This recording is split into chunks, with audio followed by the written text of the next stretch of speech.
सकाळी उठल्यावर जमिनीवर पहिले पाऊल ठेवताना टाचेत सुई टोचल्यासारख्या वेदना होतात का? वैद्यकीय भाषेत याला प्लॅन्टर फॅशायटिस आणि आयुर्वेदात वातकंटक म्हणतात. सतत उभे राहून काम करणे, चुकीच्या चपला किंवा वाढलेले वजन यामुळे तळपायाच्या स्नायूंना सूज येते. आयुर्वेदानुसार टाचेच्या भागात वातदोष वाढल्यामुळे तिथले रक्ताभिसरण कमी होते आणि स्नायूंमध्ये कडकपणा येतो.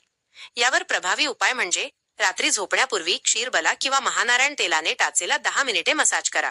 तसेच एक वीट गरम करून त्यावर थोडे पाणी शिंपडा आणि सुती कापड ठेवून 10 मिनिटे आपली टाच शेका. याला स्वेदन म्हणतात, ज्यामुळे सूज झपाट्याने कमी होते.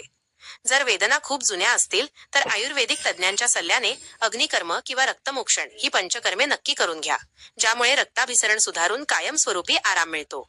नेहमी मऊ आणि गादी असलेल्या चपला वापरा, वजन नियंत्रणात ठेवा आणि बर्फाच्या बाटलीवर तळपाय मागे पुढे फिरवण्याचा व्यायाम करा. तुम्हाला हा त्रास किती दिवसांपासून आहे? कमेंट करून नक्की सांगा. ही माहिती उपयुक्त वाटली असेल तर व्हिडिओला लाईक करा आणि अशाच आरोग्यदायी माहितीसाठी चॅनेलला सबस्क्राईब नक्की करा. ही माहिती केवळ जनजागृतीसाठी आहे. कोणताही उपचार सुरू करण्यापूर्वी तज्ज्ञ वैद्यांचा सल्ला अवश्य घ्या.